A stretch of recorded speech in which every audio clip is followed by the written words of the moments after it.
Good day everyone. Today we will going to talk about the lubrication system.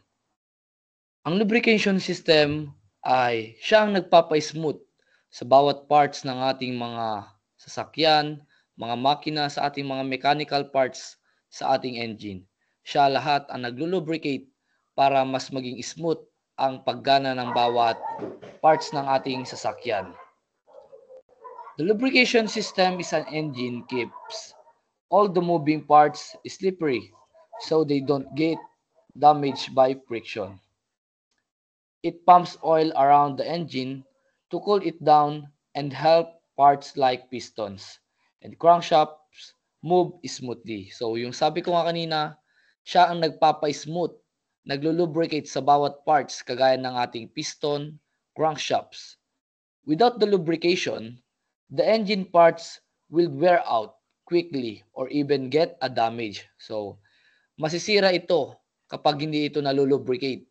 Dahil nga, halimbawa pag ito ay walang lubricate, maaari itong magkalawang or tumigas na, hindi na siya magiging smooth yung paggana ng ating parts sa ating mga sasakyan.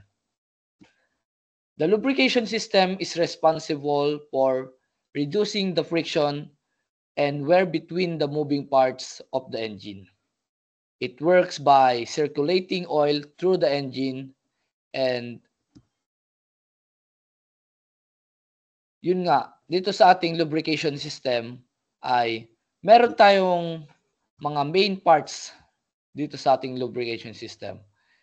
Yung oil pan, oil pump, oil filter, oil passages, pressure relief valve, yun ang ating mga main parts sa ating lubrication system. So ano nga ba ang silbi ng oil pan?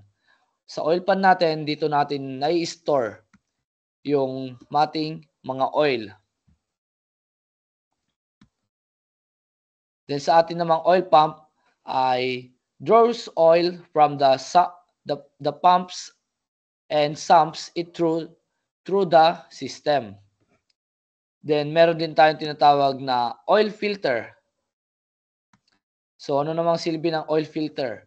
Oil filter removes dirt, contaminants from the oil. Siya rin yung cover para hindi makapasok yung mga dust sa ating makina, sa ating engine. At the same time, yung filter, siya yung humaharang ng bawat dust para hindi ito may halo sa ating langis. Then next is meron tayong tinatawag na oil passages.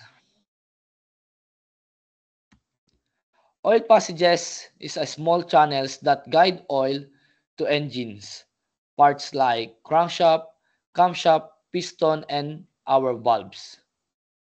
And also we have here pressure relief valves. Ito naman ay nagpre-prevents ng excessive oil pressures.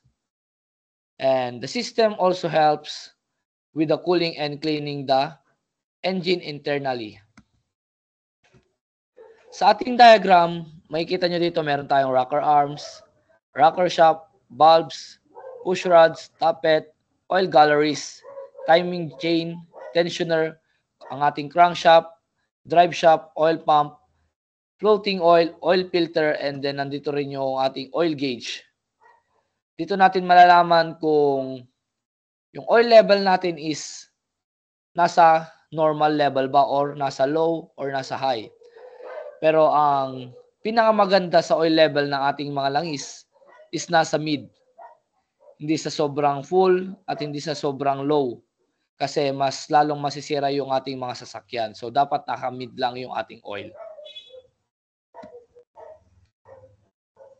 The engine lubrication system ensure continuous delivery of oil to critical engine components under all operating conditions.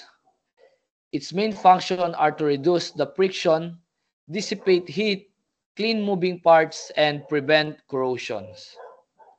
Ang ating mga key components sa ating lubrication system, yung tinatawag natin na oil sump. Ang oil sump natin is to collect and stores the oil.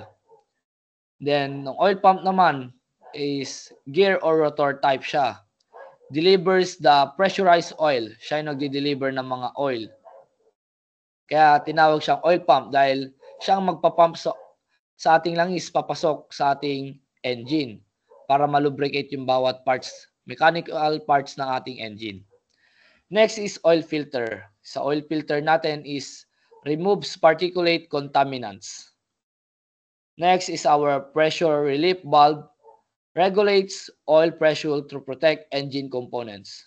Then itong oil galleries natin ay internal channels distributing oil to bearings, crankshaft, and valve trail. Siya yung mga nagdi-distribute ng oil sa ating mga bearings, sa ating camshaft, at sa ating valve train. Meron din tayong tinatawag na cooler. Lowers oil temperature for better efficiency. There are different types of lubrication system like splash, pressure, or dry sump system.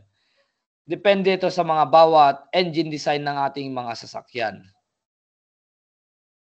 So, yun nga sabi ko, ang lubrication system is napakahalaga sa ating makina o engine ng ating sasakyan dahil ito ang nagpapa-smooth sa paggana ng bawat mechanical parts sa ating engine.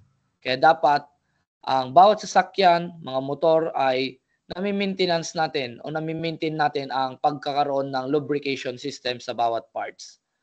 Then, yun lamang ang aking discussion sa oras na ito. Maraming salamat. I hope you understand my explanation. Thank you so much.